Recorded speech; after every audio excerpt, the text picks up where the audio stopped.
7h-10h sur Radio Courtoisie, suivez la ligne droite. Ils étaient 63 millions d'Américains à préférer Donald Trump en 2016 et 11 millions de plus en 2020 malgré sa défaite. Sera-t-il le 47e président des États-Unis ? C'est la question que tout le monde se pose alors que son procès bat son plein. Depuis 2 semaines, jour pour jour, le candidat des Républicains comparaît devant les tribunaux. Mais dans cette bataille judiciaire, un autre procès émerge, celui du président sortant par son concurrent. L'heure du bilan a sonné pour l'administration Biden et on en parle avec Nicolas Conquer. Bonjour Nicolas Conquer. Bonjour. Vous êtes porte-parole de Republican Overseas qui représente le parti de Donald Trump en France. Et à l'ouverture de son procès devant le tribunal de Manhattan le 22 avril dernier, Donald Trump commentait « C'est un jour très très triste pour l'Amérique ». Où en sommes-nous dans son procès et de quoi s'agit-il concrètement ? Donc, on a plusieurs affaires qui sont en cours à l'encontre de Donald Trump pour des charges qui sont d'ordre différent. Là, celui qui a le plus d'attention actuellement, ça concernerait des fonds de campagne qui auraient mal été déclarés, en l'occurrence des fonds à hauteur de 130 000 $ qui auraient été versés à une actrice de film pour adultes en vue pour atténuer un risque réputationnel. Donc l'enjeu, c'est pas tant ce qu'il a fait ou à qui il l'a versé, mais c'est pourquoi on est en train d'instruire un crime contre lui.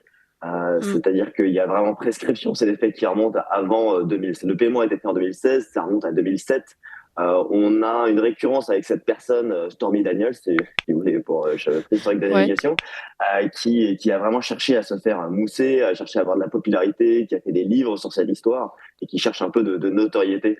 Et donc c'est instruit par un ancien avocat qui travaillait pour Donald Trump et qui d'ailleurs était en charge de ce versement. Donc ce qui est quand même assez étonnant, c'est que c'est la personne qui a conseillé Trump de faire ce versement, qui est d'ailleurs aujourd'hui le premier témoin dans le crime qui est en train de lui être attenté. Tout ça par un procureur qui est un activiste militant démocrate qui s'appelle Alvin Bragg et qui d'ailleurs aux États-Unis les procureurs sont élus, donc ils sont élus sur des plateformes sur une campagne qui était je vais me faire le scalp de Donald Trump, donc qui est politiquement motivé. Et en fait, on a assez peu de substance parce que, je vous ai dit, il y a prescription, parce que deux, c'est censé être des peines fédérales, mais il y a des prescriptions dessus. Et le fait est qu'on, c'est pas tant le fait d'avoir versé l'argent qui a un problème, c'est si c'est fait avec l'intention de mener un crime par derrière. Et à ce jour, alors qu'on est au 11e jour du procès, on est censé avoir quand même suffisamment de matière. Il n'y a aucun crime qui a été exposé. Et dans ce qui ressort des témoignages de ceux qui sont les témoins, il n'y a absolument aucune substance. Donc c'est vraiment un pétard mouillé qui est en train de faire pchit et qui fait un énorme retour de flamme sur Biden et sur ceux qui instrumentalisent la justice contre le principal favori à l'élection présidentielle. Alors en tout, il y a quand même 88 chefs d'accusation dans 4 affaires pénales. Il est notamment accusé de complot contre les institutions américaines. Je pense qu'il n'y a vraiment qu'aux États-Unis qu'on peut voir ça, pour ses tentatives présumées d'inverser les résultats de l'élection de 2020. Alors, je vous laisse réagir peut-être à ça. Ouais, c'est ça, je vais y revenir. Donc, effectivement, c'est 91 chefs d'inculpation. Ils sont dans 4 dossiers différents, qui sont soit au niveau étatique, soit au niveau fédéral. Ce qui est intéressant, juste si je reprends le dernier, celui qu'on était en train de mentionner juste avant à New York, à lui seul, c'est 31 chefs d'inculpation. Donc, ils y sont allés de manière très, très sécuritaire, ceinture bretelle. On a cherché à tout faire passer pour au final que ça aille se dégonfler. Vous m'avez mentionné donc le fait de la menace sur les institutions, c'était donc ça c'est un cas qui mérite d'être instruit, qui est en Géorgie, dans le fait que Donald Trump ait pu appeler pour savoir le score à l'élection en 2020 était très très serré et c'était un appel comme lui il le dit pour juste s'assurer que tous les bulletins soient comptés et uniquement ceux qui étaient valables. Donc ça c'est est-ce que en soi il y a matière à faire un crime, est-ce que ça c'est retourner les institutions, on le verra, ça va être instruit. Et quelle pourrait être justement l'issue de ce processus judiciaire ? L'issue, elle est soit à blanchir Donald Trump de tout soupçon et qu'on puisse surtout pouvoir assurer une campagne libre de toute interférence dans ce process démocratique. C'est aux Américains de choisir le 5 novembre prochain, donc à peine tout juste 6 mois, qui sera leur président, plutôt que à quelconque procureur ou juge d'évincer un favori à l'élection et voire même de le placer sous les barreaux. On va tout de suite assister, et je vous fais un spoiler, comment dire en anglais, donc un divulgachage. Il y aura pas de condamnation, voire même encore moins d'emprisonnement de Donald Trump, ne serait-ce qu'à l'horizon du prochain, de l'an prochain, ou dans les années à venir. C'est vraiment inimaginable. une sorte de diversion. Alors, en fait, là, on a à Manhattan actuellement, là, sur le dossier de Stormy Daniels, c'est au civil. Donc, il y a 12 jurés à convaincre. Hein, donc, au-delà d'un doute raisonnable, c'est pas exclu parce que c'est un des districts les plus favorables aux démocrates. Et dans ce contexte, notamment de campagne électorale avec un président sortant, c'est compliqué de s'assurer qu'on a 12 jurés qui ne connaissent pas Trump ou qui sont pas farouchement anti-Trump.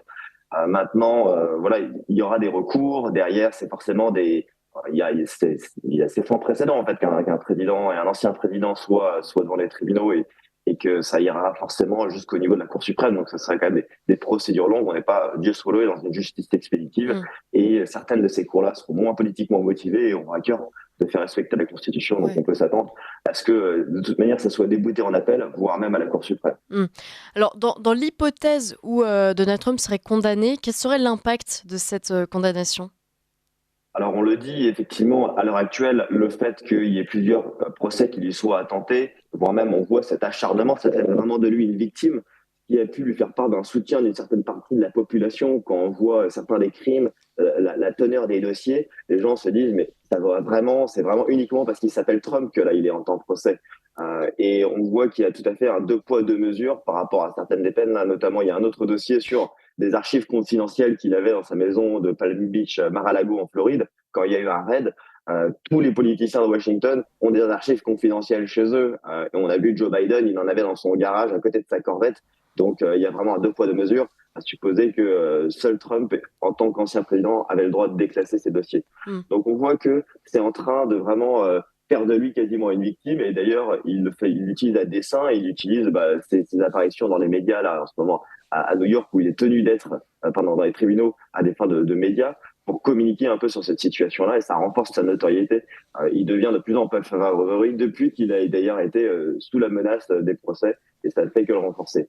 Maintenant, le jour où il y a une condamnation qui tombe, ça peut changer la donne, ça dépend dans quel dossier ça sera, et si on estime que c'est valable ou juste politiquement motivé, et ça pourrait éventuellement dissuader certains électeurs de dépasser pour lui.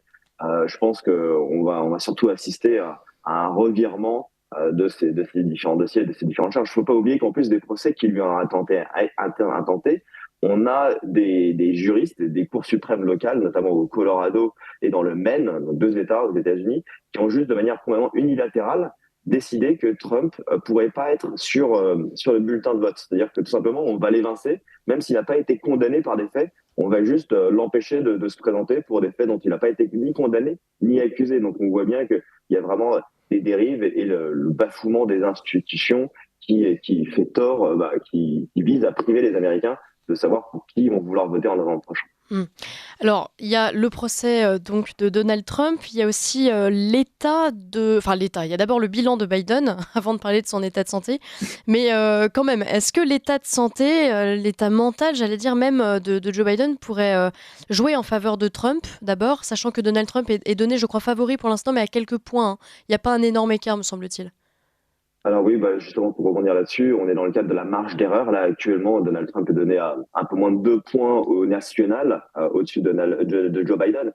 C'est à mettre en perspective, à la même époque, il y a 4 ans, c'était Joe Biden qui avait 6 points d'avance. À la même époque, avec Hillary Clinton, il y a 8 ans, c'était 11 points d'avance pour Hillary Clinton. Donc, de manière générale, Donald Trump, il est toujours donné en dessous de comment il va performer dans la réalité. Juste un dernier point sur les sondages, c'est qu'après, ça se joue vraiment à quelques états clés. Et là, pour le moment, donc, c'est les fameux états pivots qui font l'élection. Et là, à l'heure actuelle, Donald Trump il est donné largement favori dans cet état-là. Maintenant, en ce qui concerne l'état de Biden, c'est vraiment un souci majeur qui est très préoccupant pour une grande majorité d'Américains. Et on le voit, les images sont difficiles à voir. Il se perd sur scène, il reconnaît pas les gens, il fait des lapsus monstrueux, il perd son sang-froid. C'est pas digne d'un président et surtout quelqu'un qui ose prétendre à se succéder à lui-même pour encore 4 ans. Et quand on voit l'autre option qui serait que si jamais il venait à être destitué ou à venir à démissionner, ça serait Kamala Harris, sa vice-présidente actuelle. C'est encore un motif supplémentaire pour voter pour Donald Trump parce qu'on voit que elle a absolument aucune compétence et pas du tout le profil pour assurer le job. Alors, il y a cette hypothèse effectivement de Kamala Harris. Il y a aussi l'hypothèse, pardon, j'ai oublié son nom. La femme de l'ancien président. Michelle Oui, c'est Obama. ça, oui. Donc, Michelle Obama, Ouais. effectivement, ça fait couler pas mal d'encre. Là, en fait, le process, il est déjà suffisamment engagé. Vous savez, on a eu une primaire, même si elle n'était pas tout à fait ouverte dans le camp démocrate, juste parce qu'il y avait un président sortant. Et il y a beaucoup de délégués qui ont, enfin, on arrive au bout de ce process de la primaire et il devait être reconduit. D'ailleurs, c'est le choix qui a été fait. Il n'y a pas eu de rival démocrate qui s'est opposé à Biden. Il y a quelques petits candidats, mais Mhm. donc là, à l'heure actuelle, c'est vraiment Joe Biden qui est sur un ticket avec Kamala Harris. Michelle Obama, quand bien même elle a une certaine notoriété, mais à ce rythme-là, on pourrait évoquer d'autres personnalités du camp démocrate. Elle ne semble pas avoir ni la personnalité, ni l'envie, ni les financements nécessaires pour mener à bien une campagne qui, rappelons-le, est dans moins de 6 mois. Donc, ça pose vraiment un problème de crédibilité. Ouais. Mais aussi, ça montre l'impopularité grandissante de Joe Biden et pour lequel les camps démocrates, et notamment, il y a un vrai sujet majeur vis-à-vis des jeunes. Il est en train de perdre complètement le vote des jeunes, en partie pas pour la situation économique, mais aussi pour ce qu'on voit un peu sur les campus universitaires, comme ce qui se passe sur Sciences Po, mais puissance 10 aux États-Unis, où il y a un antisémitisme qui est galopant et sur lequel on dénonce la politique de Joe Biden en Mhm. Moyen-Orient. Mais est-ce qu'il n'y a pas, enfin, il pourrait être inéligible, Joe Biden, à cause de cette sénilité, parce qu'il faut quand même poser un mot là-dessus, avec toutes les images et D'accord. Oui, bien sûr, non, mais c'est d'ailleurs pour ça que c'est prévu dans la Constitution. Il y a un amendement qui s'appelle le 25e amendement et qui vise à ce qu'on puisse faire destituer le Et président qui a pourquoi il été n'a pas été jugé appliqué inapte, jusqu'à présent? parce qu'ils estiment que ça n'irait pas dans leur faveur sûrement ou qu'ils n'ont pas suffisamment d'éléments probants, eux, de leur côté. Ouais, Ils considèrent qu'ils soient sur le devant de la scène, mais qu'ils arrivent quand même à faire passer leur agenda progressiste, libéral, woke à tous les étages ouais. Mhm. dans les chambres, qu'ils sont contents d'avoir un président démocrate, même si c'est quelqu'un qui est peut-être pas en pleine possession de tous ses moyens. Donc, Oui, est-ce que mettre une ça marionnette, c'est la même suffira? chose, quoi. Tout Pardon à pour ce fait. Donc, commentaire, mais non, mais c'est vrai que c'est pénible à voir et c'est vrai un problème de sécurité nationale et pour de sécurité dans le monde. Quoi. Hmm. Quand on avait Trump, il n'y avait pas de conflit majeur. Là, de fait, c'est une position faible des États-Unis qui rend le monde moins sûr. Donc Oh. maintenant, il y a encore 6 mois. Est-ce que la situation avec l'âge, ça ne s'améliore pas? Hélas, on le sait Ouais. tous. Mais du coup, on ne peut pas s'attendre à ce que là, les seules manières que Joe Biden il montre un peu, il roule les mécaniques en disant mais moi je débattrai Donald Trump, mais derrière il se ravise immédiatement et plutôt il va s'asseoir dans des talk shows où il est bien reçu chez des commentateurs. Sa vice-présidente va voir le sérail de Hollywood où on le caresse dans le sens du poil. Il est incapable de se confronter vraiment à des questions difficiles de journalistes. Hmm. Euh, la dernière conférence de presse remonte à plus de 9 mois. Alors que sur sa dernière année, Donald Trump, lui, en avait fait 35 des conférences de presse. Donc, vous voyez, on n'est pas du tout dans la même cour. Ouais. Et ça me démontre vraiment un problème, d'énergie, de capacité cognitive, mais aussi une incapacité à défendre son bilan. Il préfère être dans le storytelling, dans un narratif, dans des films bien montés, coupés. Là, notamment, il fait travailler maintenant Steven Spielberg, imaginez-vous. Donc, on va avoir un droit de remake, un remake du film E.T. avec Joe Biden, qui aura tout aussi peu d'agilité et de facilité cognitive que C'est dur. Merci beaucoup, Nicolas Conquer. Je rappelle que vous êtes porte-parole de Republican Overseas, qui représente le parti Donald Trump en France. Est-ce que rapidement, vous pouvez nous donner les dates un petit peu des élections américaines?